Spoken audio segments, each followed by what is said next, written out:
Capítulo 1. Al anochecer de un 2 de noviembre llegué a la Antigua. Un frío viento azotaba las calles oscuras y las campanas de todas las iglesias, en un redoble monótono y tristísimo, gemían por los difuntos.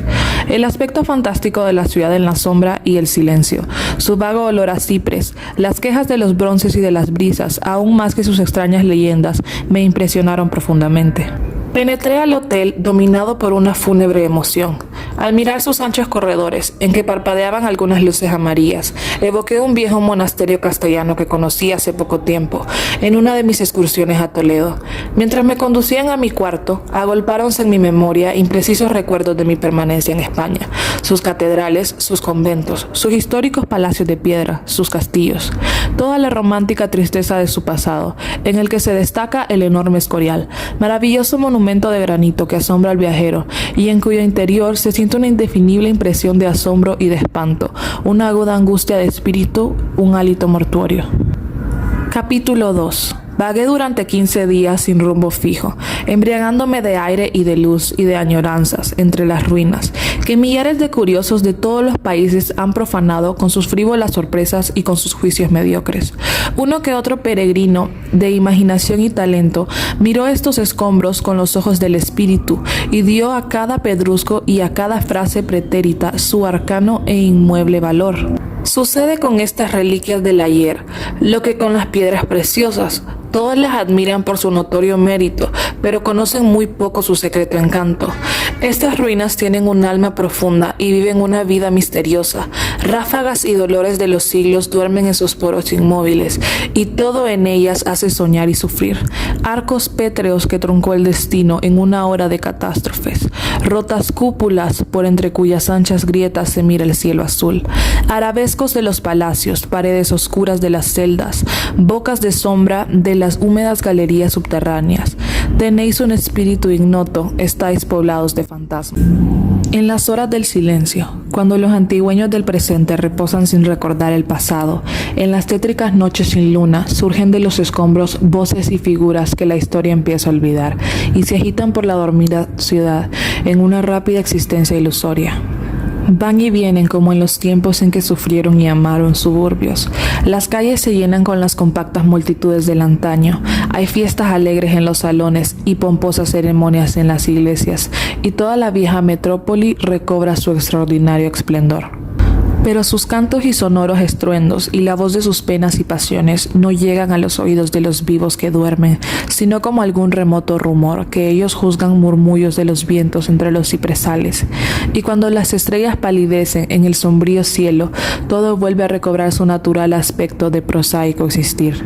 Y el inofensivo y gordo ciudadano que ensilla su caballejo para ir en busca del diario alimento, que va a San Lorenzo el Cubo o a Santa Catarina Barahona a cobrar 10 libras de café que dio al crédito, y la rica matrona que se estira en su lecho perezosamente antes de vestirse, y el mozalbete que rememora entre dos largos bostezos algún grato percance amoroso, ni vaga ni de abstracta manera pueden imaginarse la intensa vida nocturna de la vieja ciudad y de sus viejos fantasmas. Capítulo 3. En la agonía de un crepúsculo de diciembre, cuando el sol en el tramonto apagó su último resplandor, obedeciendo a una voz secreta entre el templo de la Merced, una que otra lámpara aclaraba la tiniebla con fulgores mortecinos. Me senté en un banco cerca de un altar. Mujeres vestidas de negro penetraban por la puerta mayor, interrumpiendo con sus pasos el solemne silencio. Una forma blanca hincóse junto a mí, abstraído en uno de esos mágicos sueños que alucinan mi espíritu cuando me hallo en el recinto de una iglesia. Permanecía inmóvil, mirando una estrella que brillaba en el fondo de una de las altas ventanas ovales. La noche cayó y la oscuridad se hizo más densa. Las devotas encendieron sus velas de acera. Lentamente me volví hacia mi vecina y estuve a punto de lanzar un grito de sorpresa. En la radiación amarilla de la vela miré a una joven inolvidable. Un ligero traje blanco, de seda o de lino, modelaba sus formas adolescentes, casi infantiles, pero en donde podré encontrar una frase angélica para descubrir su rostro, de una blancura imponderable y de una belleza extraterrena. ¿Cómo definir con las palabras comunes de un estilo normal la divina expresión de aquellos ojos, impregnados de amor, de martirio y desesperanza? La boca de pálido rosa, las mórbidas manos de alabastro, no me hicieron pensar en la Gioconda, que florece la gracia inmortal en la tela del armonioso Leonardo. Ella me miraba dulcemente, y el cerebro del hombre jamás podrá concebir en el mundo de poesía que encerraban aquellas pupilas, cuyas miradas, deshaciéndose en 1000 tenues rayos, parecían penetrar por todos mis poros, besándome el alma y haciéndome languidecer con su caricia sobrehumana. Hallábame embriagado y muy lejos de las cosas de la tierra. Cuánto duró aquel éxtasis profundo, en que sintiendo la gloria inefable de los dulcísimos ojos quiméricos, me consideré al mismo tiempo el más venturoso y el más feliz de los mortales. ¿Un minuto? ¿Una hora? ¿Un siglo? No lo sé. Caí desvencido sobre el banco y al despertar la iglesia se hallaba solitaria. Un eclesiástico apagó las últimas luces, recogí mi sombrero caído sobre el pavimento y con paso de sonámbulo y las ideas en desorden salí del templo. Caminé automáticamente en dirección al hotel. Las calles desiertas, sumergidas en lúgubre silencio, me hicieron pensar en la necrópolis antigua. Abrí mi cuarto y sin fuerzas para la más leve acción, me arrojé en el lecho. Durante toda la noche fui presa de las más extravagantes alucinaciones, de los más ardientes delirios, de los ensueños más puros, de las más siniestras pesadillas. Despertábame estremecido de espanto, con el corazón saltando como un pájaro salvaje en una jaula de acero, o después de un suavísimo sueño abría lentamente los párpados con una deliciosa languidez. Pero ya despierto o dormido, ya febril o sereno, aquellos ojos me miraban desde un ámbito remoto. A veces sentí que se acercaban hasta rozar mi frente con sus largas pestañas, esparciendo en mi rostro un aroma sideral, y luego se perdían en ignotos espacios esfumados en la eternidad. Pero desde los fantásticos infinitos llegaba a mí su luz en una tibia caricia, impregnando mi ser de celestes anhelos. Penetraba el sol por la entreabierta ventana cuando me incorporé sobre los almohadones. Con la dolorida cabeza entre las manos, quédeme mirando los volcanes de fuego y de agua, cuyas gigantescas moles resplandecían como hiperbólicas turquesas en la gloria matinal. Un plateado gorro de nieblas cubría una de las altas cumbres, y el cielo radiaba con mágicas coloraciones de zafiro y lapislázuli. Un fresco soplo oreó mis sienes. Con gran esfuerzo me puse en pie. Me sentía débil, con inseguridades de convaleciente en las ideas y en los músculos, y no me sorprendí al mirar en el espejo mi palidez y mis ojeras. Solamente después del baño recobré mis fuerzas, y ya de nuevo en posesión de mis energías, quise, con irresistible deseo, ver otra vez a la misteriosa criatura que tan violentas sensaciones había despertado en mí. Se me hicieron interminables las horas de aquel día. Subí al cerro del Manchén, y a la sombra de un ciprés contemplé largamente la melancolía ciudad de ruinas y de recuerdos, propicia como ninguna para las mórbidas soñaciones, sobre todo para los espíritus, que como el mío viven ávidos de quimeras y de imposibles. Caía la tarde y el amplio valle se oscurecía tristemente. Grave pesadumbre flotaba sobre los derruidos palacios. Una claridad casi lunar difundíase del ocaso y una vasta quietud reinaba por doquiera. Las copas de los árboles, sacudidas por los vientos errantes, quejábanse como si sufrieran. En las lejanías humos azulados elevándose al cielo, en el que parecían los primeros luceros de plata. De súbito, en la honda tristeza del tramonto, en la agonía luminosa de la tarde, vibró una campana a lo lejos, violando el mortuorio silencio. Me estremecí un segundo. Del templo de la Merced llamábase a los fieles a las oraciones vespertinas. Comencé a descender por la falda arenosa, con el alma vibrante de inquietudes y de ilusiones. Hacía apenas un día que admiré por primera vez a aquella grácil adolescente, y ya la amaba con una desesperación inexpresable. Imaginábame que fue mi novia en un mundo anterior, y que volvía a encontrarla después de singulares evoluciones arcanas. ¿Cuál era su nombre? ¿De dónde venía?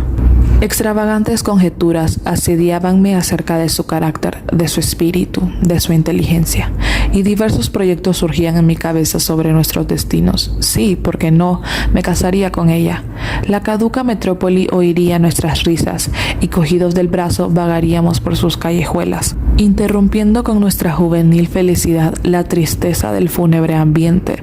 Recorreríamos en pleno idilio los pintorescos alrededores, en las tibias noches fulgurantes, persiguiendo las luciérnagas y desafiando con nuestra sonora aventura a los difuntos que duermen por todos lados bajo las grandes cruces de piedra. Poblaríamos con las profundas músicas de nuestros corazones la calma solemne de los plenilunios. Pero Dios mío, ¿será cierto que ella existe?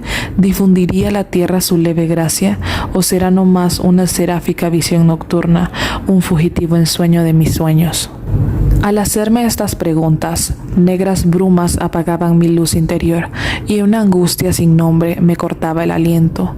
Todo me era entonces hostil y el mundo me parecía un vasto sarcófago, un antro de fríos huracanes y de horribles desolaciones. Capítulo 4. Ya en la iglesia busqué mi sitio en la noche anterior. Ella se encontraba de rodillas en el suyo. Al acercarme, se cruzaron nuestras miradas y sentí como un golpe eléctrico en el corazón y después una especie de encanto delicioso. Me hinqué a 2 metros de su falda blanca, hojeaba sin ruido su devocionario y observé temblando la tenue sombra de sus dedos sobre las páginas. Ahora sus ojos me rehuían, pero me buscaban ávidamente tan luego como dejaba de mirarla. Yo recogía estremecido en mis pupilas su mágico perfil de leyenda, el óvalo angélico y la expresión de infantil candor de su semblante maravilloso, y en mis ojos resplandecía mi alma. Terminaron los cánticos litúrgicos y el rumor de los rezos. Ella se levantó y yo fui tras su pálida silueta, pero al llegar a una puerta lateral dejé de percibir su veste blanca. En vano la busqué en la negrura de la calle. Capítulo 5. Así pasaron 20 días que me figuraron 20 años. Mi existencia, resumirse en aquel rápido instante vespertino en que su mirada me producía una felicidad sobrenatural. Jamás una frase, una palabra se cruzó entre nosotros. Ella no conocía mi voz, yo no conocía su voz. Nunca pude seguirla hasta su casa, ignoraba su nombre y no me atrevía a interrogar a nadie acerca de su persona, dominado por una secreta potencia que inútilmente había intentado vencer. Tomé 2 o 3 veces la resolución de aclarar aquel grave misterio, pero en el momento de hacer una pregunta sentía como si el corazón estallara en pedazos y como si fuera a morir. Por los demás, considerábame feliz con aquella situación de aventura y tormento, y mi única y verdadera y grande angustia consistía en el temor de no volver a encontrar a mi adorado fantasma. Capítulo 6. Mi permanencia en la Antigua prolongábase de esta manera, indefinidamente. Guardaba sin contestar las cartas y telegramas que me dirigían mis amigos, llamándome, y olvidé mi mesa de trabajo en la redacción de uno de los diarios de la capital. Estaba mortalmente y hubiera cometido la más heroica empresa por oír mi nombre en los labios de aquella misteriosa beldad. Pasaba el día inventando rimas imposibles en honor de sus manos o de sus ojos alucinadores, o procurando bosquejar en el encaje de una prosa musical su ligera forma obsesionante. Y en la noche, después de que ella huía de mi lado, erraba por la ciudad, monologando como Hamlet, apostrofando amorosamente su recuerdo, llamándola con los más violentos ímpetus de mi corazón. Algún perro extraviado aullaba en las veredas, algún gallo cantaba en los viejos corrales, alguna lechuza lanzaba en los aires su grito agorero. Ecos que se perdían en el espacio ennegrecido y levantaban otros rumores y otros ecos en el seno de los vecinos boscajes. Capítulo 7. Cierta mañana, en un súbito arranque, fatigado de aquel vivir enfermizo, resolví normalizar mi situación y conocer mi destino. Vestíme de negro por un secreto impulso, aislado en la tarde, en el templo que tanto amaba mi alma. Admiré la hermosura de algunas imágenes y las severas decoraciones de los altares, y luego me entretuve en leer los epitafios grabados en granito y mármol, en el piso y en las paredes. Ignoro por qué atraen mi curiosidad de manera más intensa las inscripciones sepulcrales de los templos que las de los cementerios, quizá debido a que el lugar es aún más sagrado por la presencia de los símbolos religiosos y por la excepcional pompa de los ritos y de las fórmulas eclesiásticas. Fui leyendo con sincero respeto nombres y fechas, frases alegóricas, algunas antiquísimas, casi bordadas en la incolora piedra, un número, una letra, rotos bajo la implacable acción del tiempo. Hacían con frecuencia indescifrables las líneas de los recuerdos. Apellidos tradicionales mezclábanse con signos anónimos. En varias tumbas solo veíase una palabra en la que se hincaba mi pálida desconocida. Vi ese único nombre, Clemencia. Y tan fúnebre, laconísimo, notábase generalmente en los nichos de los muros. Había también sonoras estrofas sin poesía, formadas con absurdos adjetivos y consonantes inoportunos. Transcurrieron 2 horas. Sénteme en la grada de un confesionario y me puse a repetir mentalmente lo que pensaba decirle a mi amor.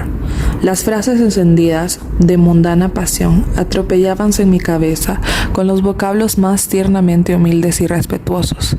Temblaba al pensar que podía faltarme el ánimo en el minuto supremo. Vibró la campana en lo alto de la torre, sonó y resonó a cortos intervalos, y bajo la nave perdían los ecos sordamente. Grupos de mujeres aparecieron en las 3 grandes puertas, iluminadas por las postreras claridades solares. Sentado en mi sitio que nadie me disputaba, oía los preludios de la música y del coro, y el murmullo de las iniciales oraciones, y la joven no llegaba. La iglesia hallábase más oscura que de costumbre. Una inquietud tremenda llenó de angustia mi ser. ¿No vendría esta noche? Noté que me encontraba solo en el lado izquierdo del templo y que en el otro agrupábanse los fieles, imaginándome que aquello obedecían a alguna especial disposición eclesiástica. Me disponía a cambiar de lugar cuando la vi venir, rodeada de silencio y más linda que nunca. En la penumbra semejaba una verdad, una ilusión angélica, un lirio mágico errando en la noche. Oí leve rumor de alas y un aroma ignoto, solo aspirando en los blancos sueños de la infancia, y una melodía recóndita arrullaron mi alma. Híncose en los extremos del velo de encajes entre las 2 manos unidas. Miré una vez más aquellas manos y me parecieron 2 pálidas camelias. Eran mórbidas, de una irreal blancura, de una pureza imponderable. Instintivamente, seducido por las 2 flores milagrosas de inocencia, fuime acercando a la joven hasta casi tocarla con mi cabeza, sin que ella pareciera notarlo. Fue entonces cuando murmuré las trémulas frases de mi amor espiritual y profundo, en el que no cabía ninguna miseria terrena. Fue entonces cuando exalté mi pasión con palabras ideales, que eran como albos pétalos de los nocturnos jardines del misterio. ¿En dónde hallé aquel lenguaje de los cielos, en que cada expresión tenía un sentido seráfico y en que mi esperanza revistióse de una divina castidad? Pero para hablar a aquella virgen, ¿qué otra manera de estilo podía usarse? Si toda ella parecía formada de una celeste carne y de un espíritu encendido por el soplo de las perfecciones eternas.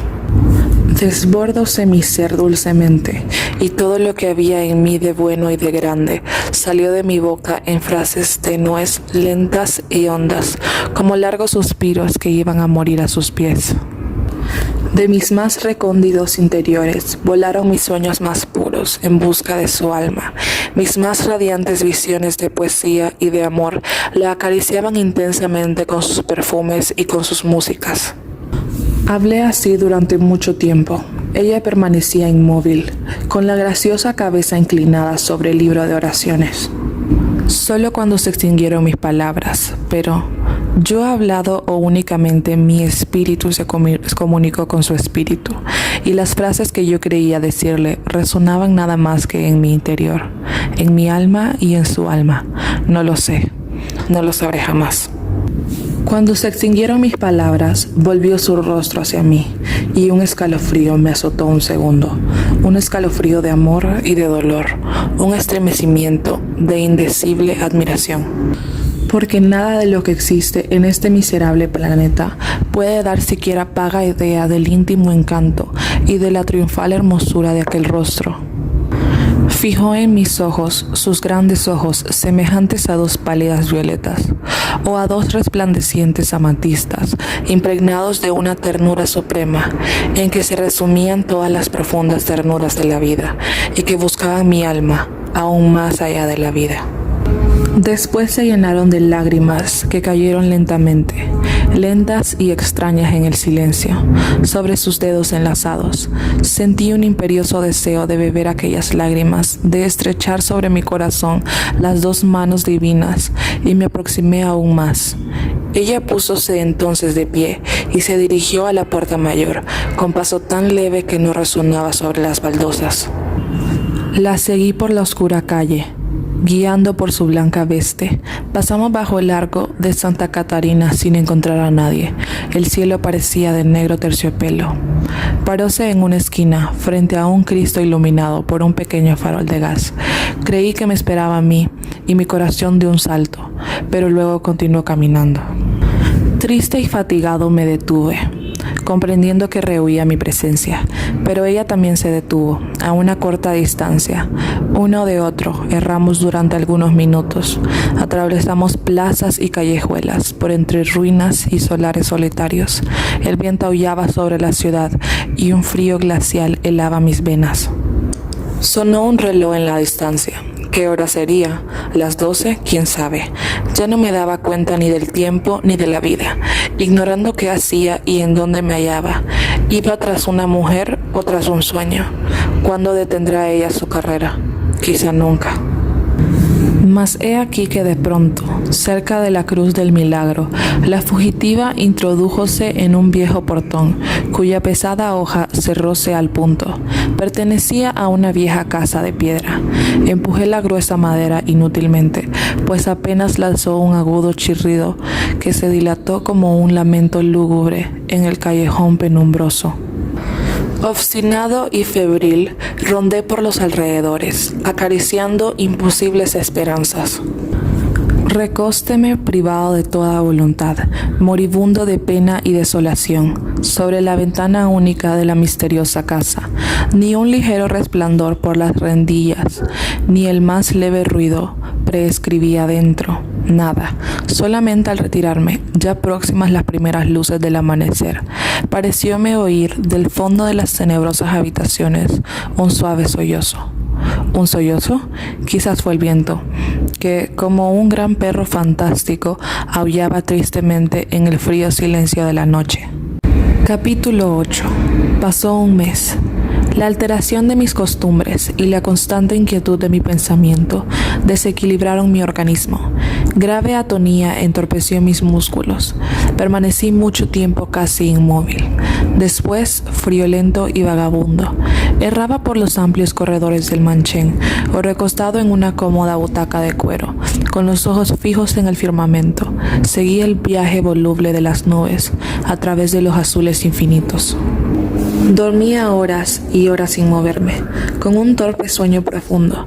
Levantábame a las 9 y a pesar de mi absoluta indiferencia por todas las cosas, no podía menos que admirar aquellas mañanas únicas, de una deslumbrante claridad dinamitada. Bajo el ábside celeste, la verdura de los montes despedía tornasoles reflejos metálicos. La atmósfera era de una transparencia de cristal y ni el más ligero vellón blanco alteraba el matiz uniforme de los resplandecientes horizontes. Una cálida delicia invadía mis miembros y así poco a poco en aquel clima edénico, con matinales paseos y baños tónicos, recobré por completo la salud en breves días. Pero un amargo tedio roía mi corazón. Mi dolencia moral tomó un carácter alarmante desde la negra noche en que miré por la última vez a mi blanco fantasma. Todas las tardes subsiguientes fui a la Merced, ávido de verla, mas la iglesia, impasible ante mi duelo, permaneció cerrada y silenciosa. Volví a rondar obstinadamente por la casa en que ella desapareció. El viaje zaguán que algún hidalgo español mandara revestir de espirales, broncineras y heráldicos rosenetes yacía en su inmovilidad secular. Varias veces moví desesperado el herrumboso picaporte. El ruido se perdía vanamente en las soledades interiores. El eco en ciertas horas parecía un rumor de pasos. Esperanza fugaz, ilusorio imposible. Capítulo 9. ¿Quién detiene la fuga del tiempo? Las semanas pasaban y yo no podía abandonar la Antigua. ¿Cómo alejarme para siempre de la encantadora ciudad sin descifrar el misterio que transformó mis ideas y mis emociones? ¿Qué fue de mi ser en las extrañas noches en que un amor hecho de supremas angustias, de ilusiones y presentimientos, volaba más allá de la tierra, bañado en la luz del infinito? ¿Quién era aquella criatura sideral en cuyos ojos mágicos vi la eternidad y cuya expresión de ternura inefable guardó en lo más hondo de mi espíritu como un inmortal tesoro? Aún en sueños, sus manos cándidas como dos celestes flores posábanse en mis cabellos o cerraban mis ojos, y su blanca forma iluminaba en la medianoche la oscuridad de mi cuarto, dejando en él una estela perfumada. Ah, su aroma, que era en verdad como el alma de un aroma, tan suave, tan casto, tan sutil que solo podía percibirlo mi espíritu. ¿A qué cosa tenue, de una levedad inverosímil, pudiera compararse a aquel perfume que no existía y que evocaba un país risueño de milagroso encanto, haciéndome soñar en un amor sublime, jamás imaginado por el frívolo deseo de los hombres? Como el debilísimo hálito de los orbes angélicos, llegaba hasta mí su íntima fragancia, cuya delicia irreal no puede explicarse con las incoloras palabras de nuestro efímero idioma. Necesitaría inventar voces musicales y profundos, hondos términos singulares para describir aquella secreta y vaga poesía de un perfume. Basté saber a los raros espíritus que comprenden que los olores de las flores más delicadas y puras no darían ni la más remota idea de aquel recóndito olor de amor, que era como el aroma de una virgen divina y que solo yo podía sentir, porque era solo para mí. Capítulo 10. Mas ¿cómo descubrir el secreto de aquella esfinge errante? No pensé nunca en interrogar a nadie por varios graves motivos, entre los que no era el menor una especie de prejuicio invencible que me hacía ver como una profanación sin nombre el acto de vulgarizar mi ensueño, y además porque temía que se me tomara con sobrada razón por un neurasténico inventor de fábulas. Pero amplié el círculo de mis relaciones sociales, con la lejana esperanza de que, de alguna manera indirecta, y sin que mi curiosidad tomara parte en ello, mis nuevos amigos redujeran mi sobrenatural episodio a las normales condiciones de la vida. Me hice presentar en varias casas de honorables familias, en donde conocí a algunas hermosas jóvenes, que disiparon en tanto, con su fresca gracia, mi tedio y mi melancolía. Empleada ahora el tiempo en recorrer los interesantes alrededores de la ciudad, a pie o montado, solo o en compañía de alegres camaradas de quienes oía todo género de confidencias y que me relataban los históricos episodios y tradiciones locales, pude, de tan fácil manera, fortalecer mi memoria sobre las leyendas de la vetusta metrópoli que leí en mi infancia y que ya iba olvidando. Realicé grandes caminatas por la ciudad vieja, San Juan Gascón, San Luis de las Carretas, San Pedro de las Huertas y todas las otras poblaciones que rodean a la Antigua, y acaricié el proyecto de ascender a los 3.752 metros de volcán de agua. Almorzaba con frecuencia en alguna de las fincas vecinas después de bañarme en el portal, en Pamputic o en San Cristóbal, o visitaba por 10ª vez las ruinas de la iglesia, en donde cualquier vagabundo me contaba, con frases difíciles o absurdas, la tradición fabulosa del hermano Pedro, o la dramática historia de los cadáveres azules, entre otros 1000 cuentos o consejos refundidos o alterados lamentablemente por las míseras imaginaciones populares. Cuánto soñé en aquellas inolvidables excursiones. En una serena tarde de amaranto, recostado en el árbol que sombrea las ruinas del palacio de doña Beatriz de la Cueva en Ciudad Vieja, evoqué los días sonoros de la conquista y toda la terrible epopeya lejana y la brillante figura del siniestro y bello Doniatú, ebrio de oro y de sangre, que de sombras heroicas o prestigiosas, impregnadas de la soñadora poesía de las edades pretéritas, encendidas con el cárdeno fulgor de las catástrofes, en la trágica apoteosis del amor y de la muerte, surgieron en mi cerebro en medio de los imponentes escombros sagrados. Aglomerábanse las remotas remembranzas en mi fantasía en increíble desorden cronológico, saltando épocas y confundiendo los nombres y los acontecimientos. Escenas de la colonia y anteriores a la colonia, actos de nuestros próceres y episodios de la segunda mitad del siglo XIX, páginas del Popol Vuh y de la reseña de Milla, revolvíanse en mi cabeza en esas horas de meditaciones y evocaciones.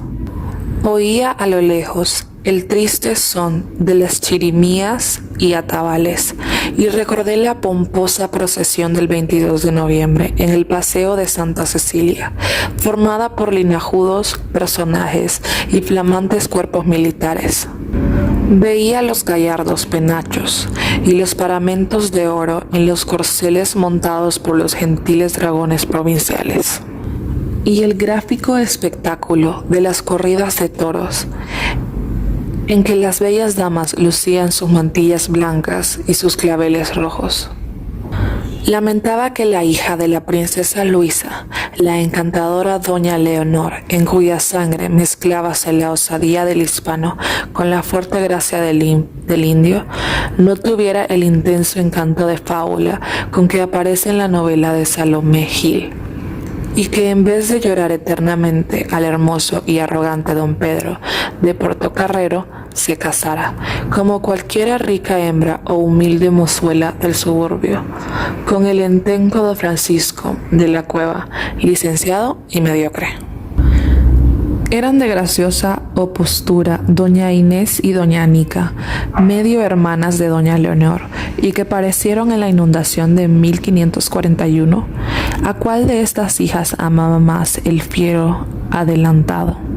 Y la bizarra figura del audaz aventurero, fulgurante como un Borgia, a la base sobre todos los episodios de la conquista, con sus cabellos de oros, su temible espalda y sus ojos fríos y crueles.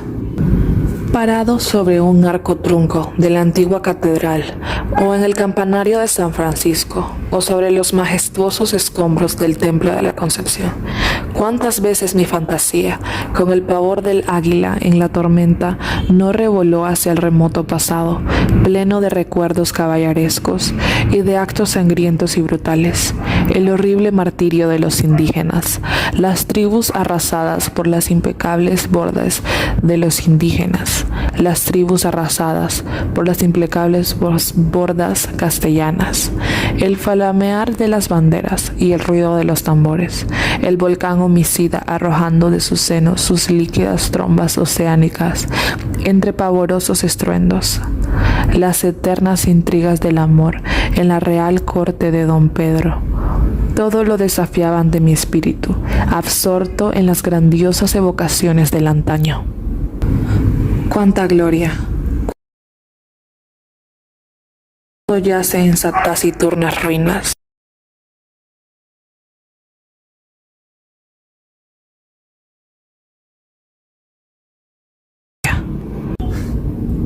Capítulo 11. Ocupaba algunos días en la lectura.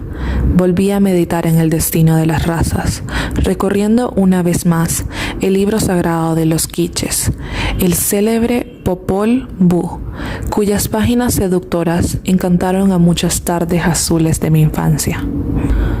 Luego devoré varios volúmenes mórbidos de Lorraine D. Anzio y Maeterlinck. Bosquejé un estudio comparativo entre el autor del maravilloso Tríptico y Eca de Queiroz, el admirable ironista de la reliquia, entre los cuales hay la diferencia que existe entre una parisiense esbelta y viciosa, llena de saber sádico, y una fragante moza de los campos, sencilla, robusta y sonriente. Leí muchos libros de ciencia, estudios de sociología y de psicología, y aún de medicina, hundiendo mi espíritu ávido de trascendentales novedades en la meditación de los últimos asombros fenómenos teosóficos observados concienzudamente por sabios italianos y franceses.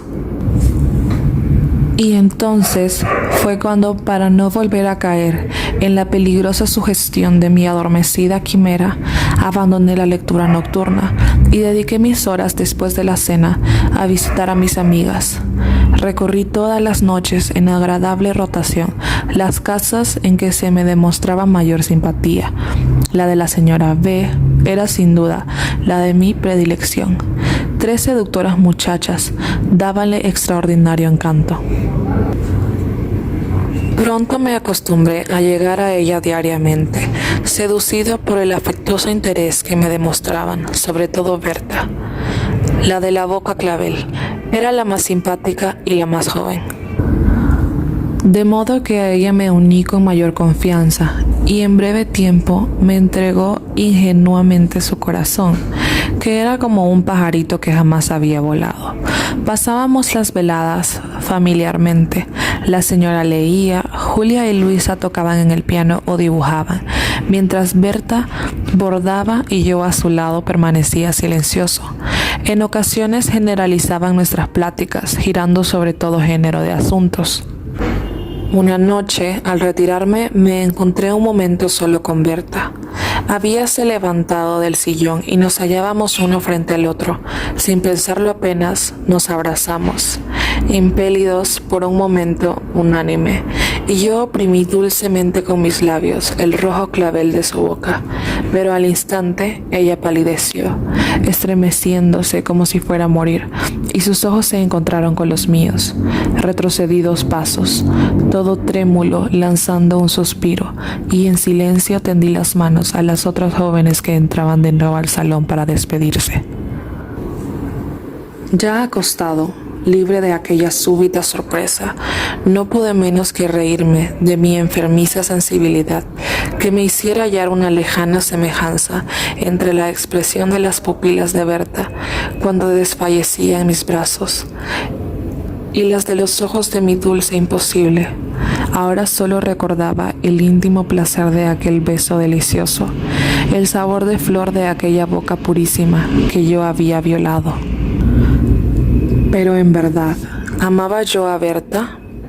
Al pensar en ella, soñando en la posesión de su cuerpo y de su alma, sentía aquella esperanza de una vida más alta y trascendente que ilusionaba mi espíritu, evocando a la criatura misteriosa perdida en mí. No. Berta era encantadora y me amaba con toda su alma. Yo la quería, ay de mí. ¿Cuánto me era posible quererla amando a otra? Nada más. Capítulo 12. Pasaron aún 10 días y en una mañana de las últimas de febrero decidí partir. Cómo lloró la linda Berta cuando le comuniqué mi próximo viaje. Me dirigía entonces a mi país, pero le ofrecí regresar en noviembre, con los primeros fríos vientos. Sin embargo, sus lágrimas continuaron corriendo inconsolablemente. Aquella postrera semana fue para mí tristísima. Parecíame enamorado como nunca de mi dulce quimera, que al abandonar la vieja ciudad dejaba en ella sepultado mi propio corazón. También sufría por el dolor de Berta, mas ella aún con su aspecto taciturno, que le hacía parecerse a una pequeña Madonna de Botticelli. Capítulo 13. La víspera de partir, después de las 5, subí con mis amigas al Cerrito del Manchén. Luisa y Julia iban adelante, cogidas del brazo. Berta les seguía y yo a su lado. Como en nuestras intensas noches, guardaba silencio. Así ascendimos la ligera falda de la colina coronada de eucaliptos y de cipreses. Cada 10 metros ella se apoyaba en mi hombro y yo la retuve entre mis manos, frías y sin movimiento. Jamás vieran mis ojos, en ningún clima, una tarde tan bella. Brisas perfumadas como de mieles y vainilla y campestres flores movían los ramajes sobre nuestras cabezas. Me pareció que la antigua revestíase de su luminosa forma de imperecedera hermosura para despedirme, y ciertamente hallábame absorto ante su espléndido panorama, una de las más estupendas maravillas de la tierra, y nunca, mientras latiera mi corazón, podría olvidar el melancólico y pensemos y recóndito encanto de la divina ciudad de las leyendas, adormecida en la tarde azulada. Adiós, vieja ciudad del valle de Panchoy, que duerme con su leve rumor, el misterioso pensativo. Vieja ciudad en que amé un arcano imposible y en que me creí un dios enamorado y adorado por un ángel. Quizás ya nunca volveré a verte, quizá ya nunca. Y como en tu seno me amaron, ya nunca me volverán a amar. Así monologaba mi espíritu. Estas palabras repetía mentalmente, con los ojos húmedos, a 2 pasos de Berta, que miraba a un punto vago en el horizonte. Intercambié con mis amigas algunas frases insignificantes y luego callamos, comprendiendo que, en ciertos momentos, el silencio es lo más grato a las almas que sufren. En tanto, un quimérico crepúsculo de doré matizaba los vastos cielos de púrpuras y oros imponderables. Sedas fabulosas alargábanse fantásticamente en las ignotas lontananzas. Gráciles nubes de ópalo y turquesa y de pálidas amatistas bogaban como bajeles de ensueño impelidos por el viento errabundo. Una impasible paz descendía de las celestes cumbres y sobre la muerta metrópoli, llena hoy de escombros y de jardines. Lentamente aleteaban grupos de pájaros que huían ante la noche. Un oscuro dolor lacerante desprendíase de las cosas, a pesar de la extraordinaria magnificencia de la tarde y del singular paisaje de valles y volcanes y espacios abiertos hasta el horizonte. Todo parecía gemir a nuestro alrededor. Nosotros no nos mirábamos, temerosos de descubrir nuestras lágrimas. Rápidamente la tiniebla tiñó el ocaso y descendimos por el sendero pedregoso. Adiós, vieja ciudad del valle de Panchoy. Nunca, jamás volveré a verte. Capítulo 14. En la pequeña sala de la señora B, en la última noche, yo procuraba, aturdiéndome con mis propias palabras, dominar la honda pena que me roía el alma. Tras un largo silencio, Julia dijo con voz temblorosa: Querido amigo, quizá no hemos de volver a vernos, y deseamos que usted sepa una cosa, que nosotros callamos hasta hoy, por pudor ridículo, por tontería, no sabemos por qué. Interrumpióse con un brusco sobresalto, y todos nos miramos anhelantes, como si de improviso notáramos la presencia de otra alma entre nuestras almas. Una violenta ráfaga abrió la ventana y apagó una de las lámparas. Berta levantóse muy pálida y cerró los cristales.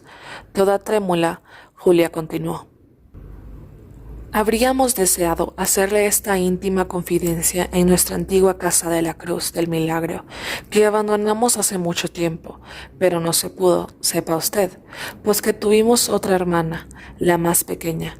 Era muy linda, muy blanca, muy triste, y nosotros la adorábamos. Una criatura extraña, muy inteligente y de una sensibilidad inexpresable. Era toda corazón y en sus ojos, los más inocentes y divinos ojos que usted pudiera imaginarse, veíanse cosas profundas que no son de la tierra. Ella leyó sus libros, sus versos, sus cuentos fantásticos y se enamoró de usted. Fue el único sentimiento mundano que empañó su espíritu de ángel. En un escritorio que está en la otra casa, guardaba los periódicos en que aparecía su firma, su retrato, que recortó de una revista, y hasta creo que la pobrecilla le escribió algunas cartas sin decir su nombre. Murió hace 2 años. Llamábase Clemencia, y fue enterrada en la Merced. Para completar su fúnebre confesión, puso en mis manos una fotografía de gran tamaño.